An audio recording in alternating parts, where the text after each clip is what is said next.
Brilliant ideas, powered by Hyundai Motor.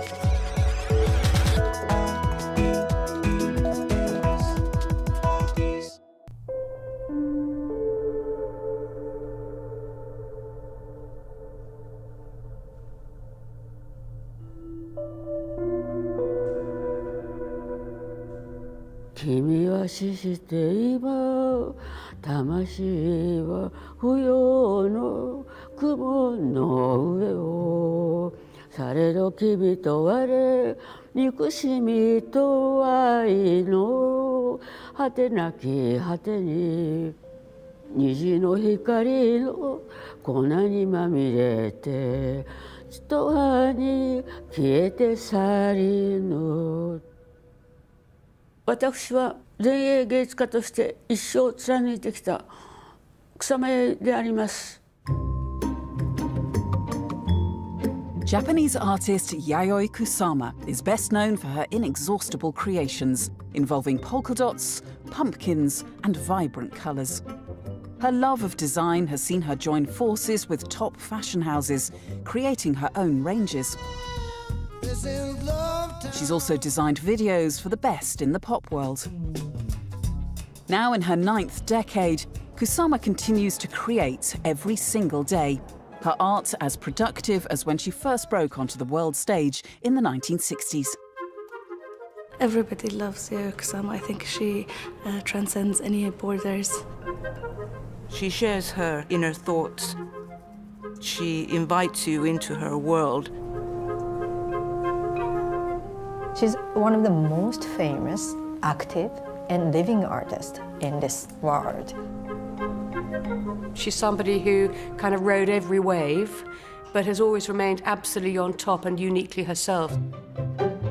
Although she's associated with surrealism, pop, installation, performance, she can't be confined to any kind of recognisable category within art. She's definitely one of the 20th and 21st century's truly unique artists. Kusama's work can increasingly be seen at exhibitions around the globe. Museums are queuing up to show her work. This retrospective tour, in Infinity, has travelled from Denmark via Norway and Sweden to its final stop in Finland's capital, Helsinki, and it's already clocked up over 500,000 visitors.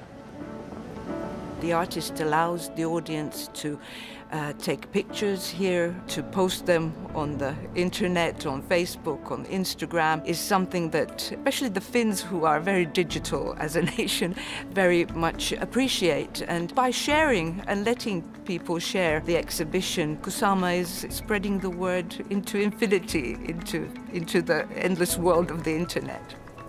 And slowly people have become familiar with her polka dots, and here they're becoming familiar with work I don't think they'd ever imagined that she'd have done.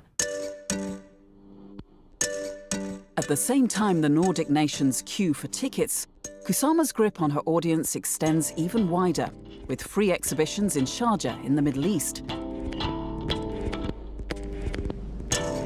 and in London. There were queues outside the gallery every single day for up to 4 hours. It just has such universal appeal.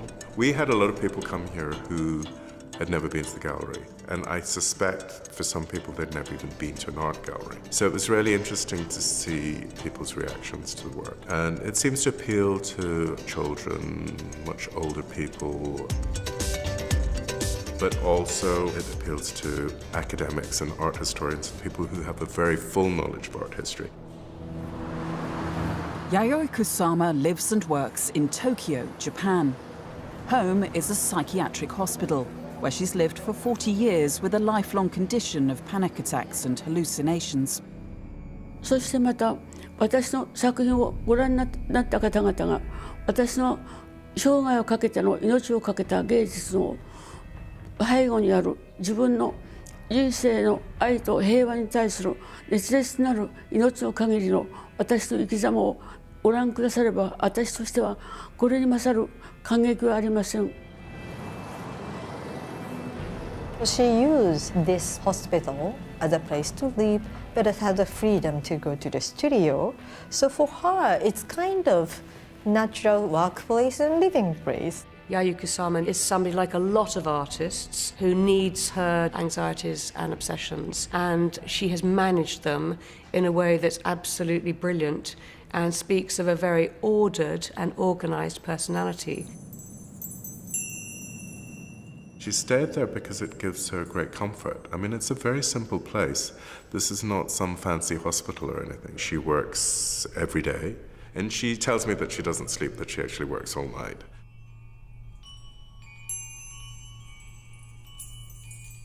She's a person who needs to make art every day of her life. There's a sense of both continuity but also repetition to her work, and I think that's partly what motivates her. It's that repetition of making something and doing something over and over that keeps her going.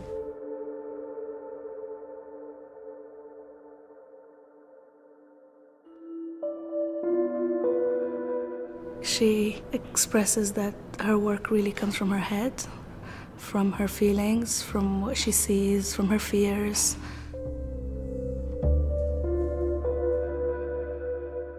I was very privileged to be able to watch her working. What was extraordinary about the way she worked is that she had the blank canvas, which had been painted with a ground colour, and it was on a table. She put her brush into paint and she leant over the work, and she almost sort of went momentarily into a trance. And then she started painting with absolute confidence, and she didn't stop. She knew where the line was taking her, and it was this sort of like emergence of this extraordinary vision, sort of from nowhere, with no planning. She covered the canvas. When you visit her, it's almost like a piece of theatre, and she'll be sitting there. She will be wearing her wig, and she'll be wearing a dress which is made by her, which includes dots or pumpkin patterns. Sometimes there'll be a work behind her which matches the pattern in her dress, and she'll often be drawing. So you have to just stand there quietly and observe her drawing, and then she'll look up, and the meeting begins. Yayoi Kusama's love of pattern and repetition may stem from an unhappy childhood when she wrote and painted to ward off anxieties.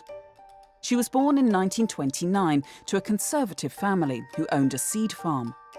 Like other Japanese schoolchildren during the Pacific War, Kusama was put to work planting crops. 私はかぼちゃが大好きです。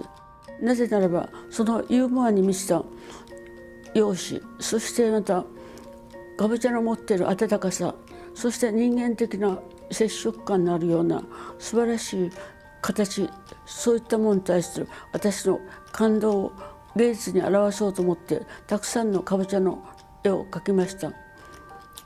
かぼちゃに対する私の創作に対する願いというものは限りもなく続き、今もまだ子供の時のように私は今もかぼちゃの作品を作り続けております。Kusama's desire to become an artist was fought hard by her parents. They piled pressure on her to be settled and marry a businessman with high social status. The same fate as her older sister.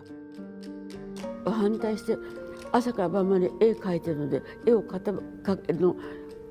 げつけて、それから絵の具箱をみんなひっくり返して、母はね、もうね、絵描いてるんだったらね、うちに帰ってこないでくださいって言われたの。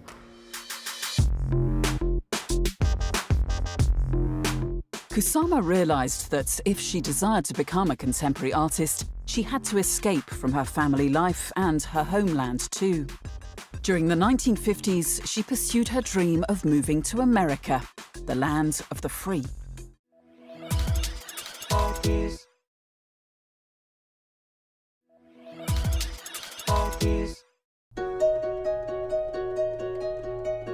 Japanese artist Yayoi Kusama is famous for her colourful paintings, her repetitive patterns, her polka dots and pumpkins. She's also known for her anxiety disorders. In the 1950s, Kusama began a surprising correspondence with America's most famous female artist. Georgia O'Keeffe would become her benefactor. Through her recommendations, Kusama travelled to the United States and began to show her paintings. Her destiny was New York City, at that time the centre of the art world.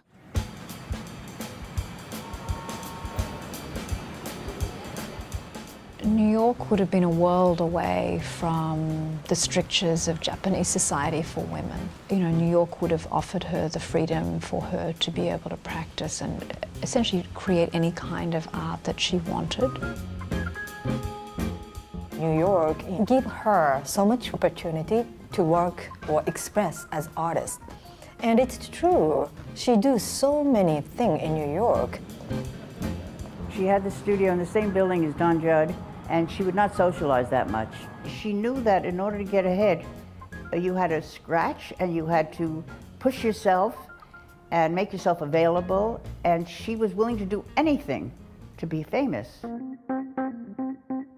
But women didn't have it easy when she was there. It was a really, really tough time for her. She famously had a door which she slept on in her studio as a bed. She had no heating in her studio. She often couldn't pay the rent, and she'd get thrown out of the studio and all her work would be thrown onto the street. Kusama soon realised that in order to make her name, she had to be unique. Her series of infinity net paintings were original and obvious labours of love. Compositions without a centre, they featured intricate and uniform semicircles of paint on a black background, the pattern covering the void. Kusama's described these net paintings as curtains separating me from people and reality. As her infinity nets began to sell, Kusama strode forward to create groundbreaking installations. In the 1960s, the abstract expressionists were becoming second-rate, and the pop artists have taken over. And we were fighting a pop art all the time. She was very ambitious. The first show, you know, we had a gallery like in a basement, and it was all painted black. And this big, beautiful boat full of white penises. It was very, very impressive, and she was a tiny little Japanese girl of this powerful work.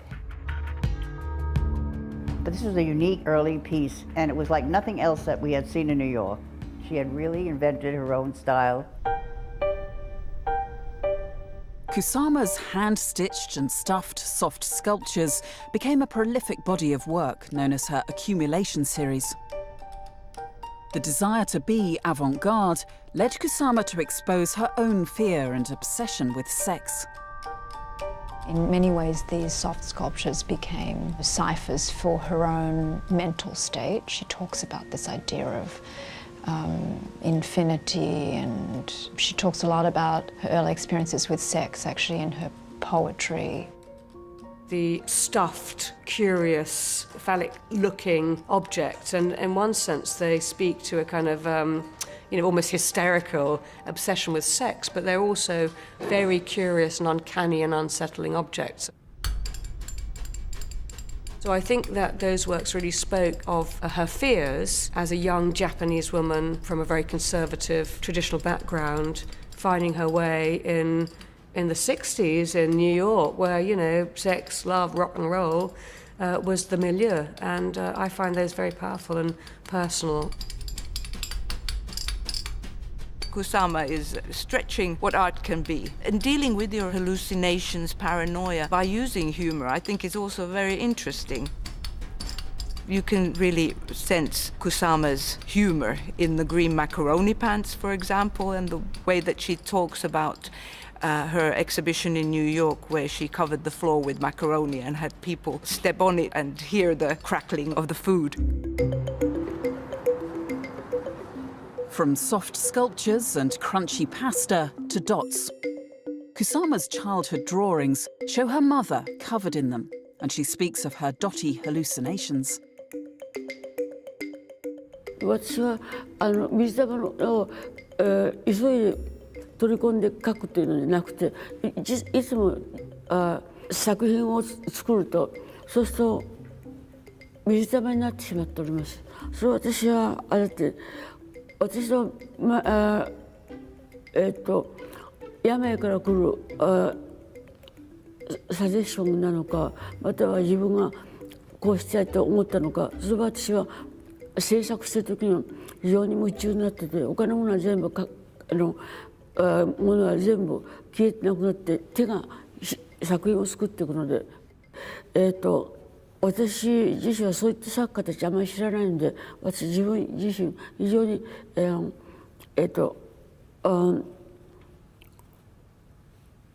自分のイメージを垣間見ることが結局自分にとって大きな仕事だと思っていました。Polka dots are a visual device associated with periods of acute anxieties where the world would become clouded or occluded to her, and then she developed that spot to recreate that feeling for the viewer. Kusama referenced herself as a high priestess of polka dots. It's a very marketable concept, of course, but I think there's so much more to her work. I think it's the way that it goes in art history. Andy Warhol is known for his Campbell soup cans, but he's so much more as an artist. In the late 1960s, in the middle of a promising gallery career, Kusama extended her practice to design fashion clothing and shoot an award-winning psychedelic film. She also threw her energy into arresting performative happenings on issues of sexual liberation and political protest. But despite Kusama's active engagements with the New York art world and flourishing fame, she continued to suffer from acute anxieties. By the early 70s, she returned to Japan for a quiet time to heal. Kusama decided to stay for good, in a country where she was virtually unknown as an artist and where she'd have to start from the very beginning.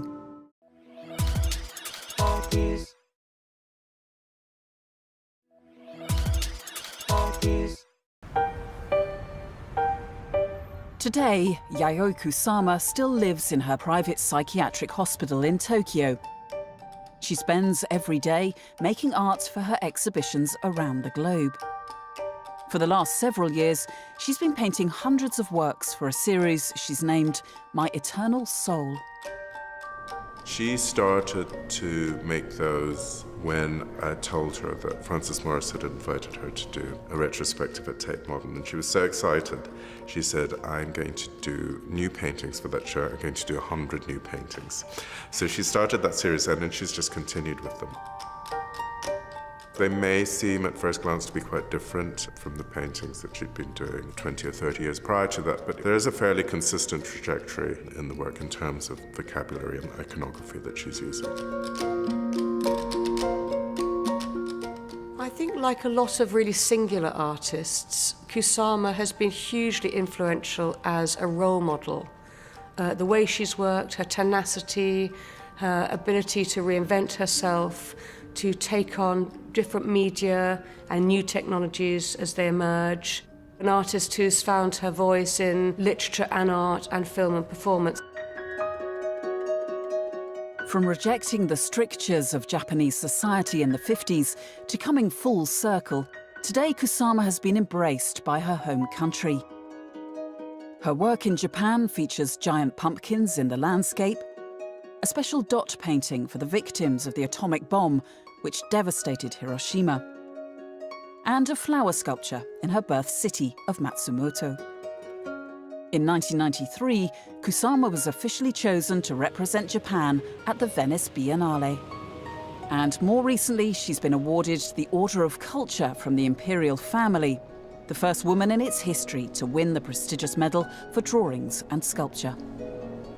Now, audience in Japan really appreciate the young generation to the elder generation. It's kind of very open how we can appreciate. It's very easy to understand what she had been doing, the dot and net, but it's also emotionally touching. The works by Kusama that arguably draw the most response from audiences today are her infinity mirror rooms. She's been creating them consistently over the decades, since the earliest incarnation, Fallis Field in 1965. ミラールームは、私にとって、またとない大きな賭けであり、それから光だとか、それの反射だとか、そういったものを使って自分たちが住んでる世界よりも一歩先の方の宇宙的なイメージをその中に込めました。When we think of infinity in general, it's something that is not man-made or artist-made. It's this overwhelming space, this universe that we can't fathom. And what Kusama does with that is that she gives us the infinity and something that we can't understand, but she makes it very human scale. You are this one little speck in the cosmos looking out. On the one hand, it's very kind of universal, but it's also very personal. They've, in more recent years, attracted a great deal of attention, I think because of that idea of an experiential kind of moment. It's individual, it's Instagrammable. You know, I mean, this is a work that Adele filmed one of her music videos in.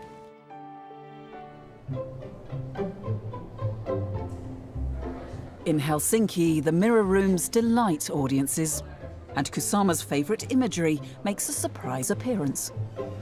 You're confronted with a room of dots and this mirror box, which looks like it's landed actually from space. It's almost like a pilgrimage. You could sort of circle it infinitively. And inside are these pumpkins that they're almost like a shrine. They're humble and they're safe inside. I think it's quite witty of Kusama because it's almost like a museum archive of pumpkins as well, safe in this box that seems to have sort of landed in this world of dots, this room. You can put your head right through, and actually Kusama created other works which were like peep shows, and this is in a way like a peep show installation. There's something very cheeky about looking in.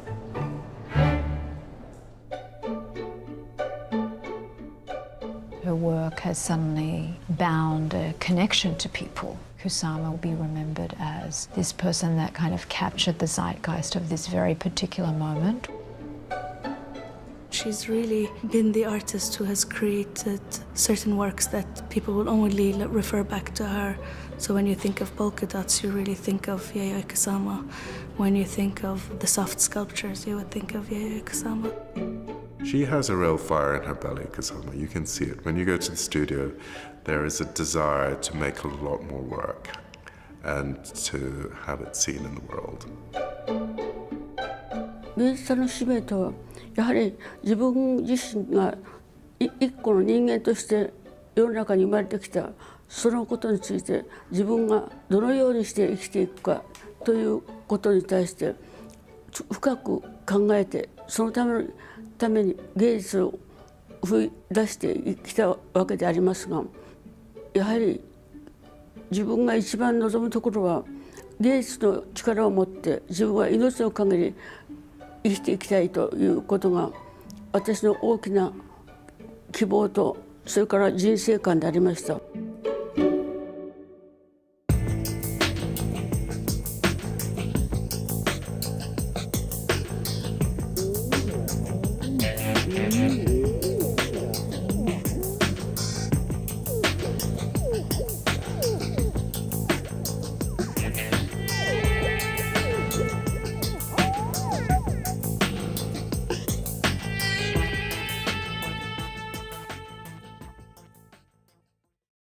Brilliant ideas, powered by Hyundai Motor.